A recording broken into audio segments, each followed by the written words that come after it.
Assalamualaikum warahmatullahi wabarakatuh. Hamdan wa syukran ya Allah, salatan wa salaman ilaiki Rasulullah.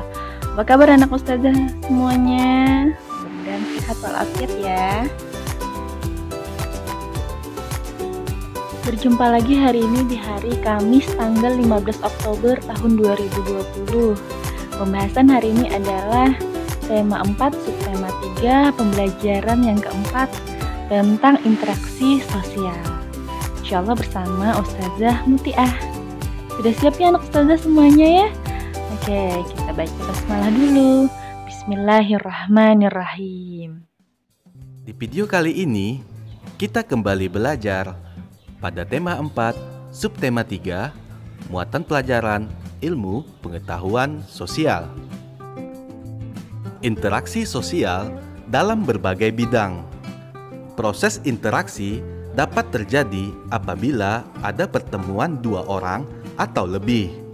Interaksi terjadi karena adanya kepentingan pemenuhan kebutuhan masyarakat di berbagai bidang. Ayo kita simak beberapa interaksi sosial dalam berbagai bidang berikut. 1. Interaksi sosial dalam bidang ekonomi. Kebutuhan ekonomi merupakan kebutuhan dasar setiap manusia.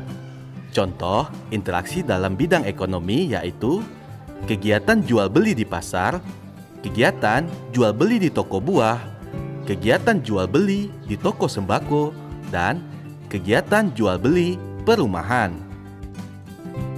Yang kedua, interaksi sosial dalam bidang politik. Contoh interaksi sosial dalam bidang politik yaitu: yang pertama, kegiatan pemilihan umum. 2. Para menteri bertemu dengan presiden. 3. Para anggota DPR mengadakan rapat untuk menyusun undang-undang. 3. Interaksi sosial dalam bidang sosial budaya. Contoh interaksi sosial dalam bidang sosial dan budaya yaitu kegiatan festival seni dan budaya, kegiatan gotong royong, kegiatan piket kelas, kegiatan di sanggar tari, dan kegiatan jalan sehat. Yang keempat, interaksi sosial dalam bidang moral.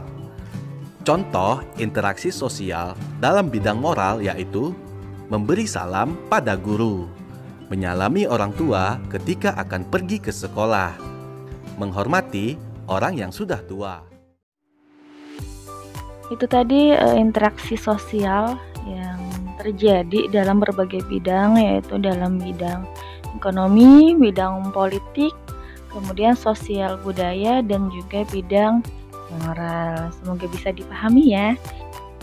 Selanjutnya akan kita lihat lagi video yang membahas tentang faktor-faktor penyebab terjadinya interaksi antara warga masyarakat.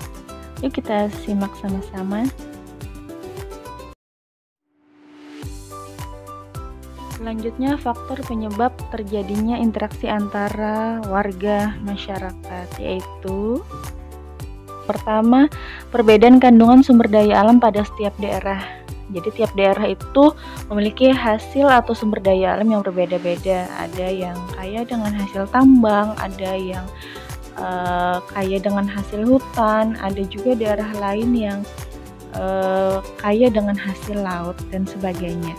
Sehingga otomatis saling membutuhkan antara daerah-daerah tersebut ya dalam memenuhi kebutuhan hidup warga masyarakatnya.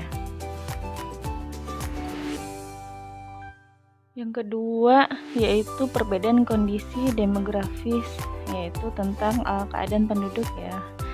Contohnya daerah yang tingkat pendidikan dan kesehatannya rendah seperti daerah-daerah pedalaman atau terpencil, maka produktivitas serta pertumbuhan ekonominya pun tidak sebaik daerah yang lain, sehingga mereka memerlukan interaksi dengan daerah lain untuk meningkatkan tingkat pendidikan dan kesehatan yang rendah tadi, seperti mendatangkan guru atau tenaga pendidik serta tenaga kesehatan seperti dokter, perawat, dan yang lainnya. Selanjutnya yang ketiga yaitu kurang lancarnya mobilitas barang dan jasa. Nah, jika mobilitas atau perpindahan barang dan jasa kurang lancar, maka akan menimbulkan ketimpangan pembangunan antar wilayah. Sehingga interaksi sangat diperlukan untuk memastikan barang dan jasa ini bisa disalurkan ke daerah-daerah lain dan tidak tertumpuk di satu daerah saja, sehingga transportasi darat dan laut juga harus diperhatikan. Kemudian untuk tenaga kerja yang berlebihan di suatu daerah itu juga harus disalurkan dengan melalui program pemerintah yaitu transmigrasi. Seperti di daerah Jawa yang padat penduduknya bisa diarahkan dengan program transmigrasi dari pemerintah ke daerah yang jarang penduduknya seperti Pulau Kalimantan atau daerah Papua, sehingga di daerah yang jarang penduduknya bisa lebih merata lagi pertumbuhan ekonominya. Yang keempat yaitu konsentrasi kegiatan ekonomi daerah. Contohnya untuk daerah perkotaan dengan kegiatan ekonominya yang cukup tinggi pasti akan berbeda dengan yang daerah pedesaan, sehingga sangat diperlukan interaksi antara daerah perkotaan dengan masyarakat di daerah pedesaan untuk memeratakan pembangunan ekonominya. Selanjutnya yang terakhir yaitu alokasi dana pembangunan antar daerah. Jika sistem pemerintahan bersifat terpusat atau sentralistik, maka tentunya dananya akan lebih banyak di daerah pusat. Tapi jika sistem pemerintahan yang dianut adalah otonomi daerah, maka dana pemerintah akan lebih banyak disalurkan ke daerah, sehingga di daerah akan lebih cepat pertumbuhan ekonominya seperti sektor pendidikan, kesehatan, jalan dan sebagainya, sehingga taraf hidup masyarakat pun bisa meningkat.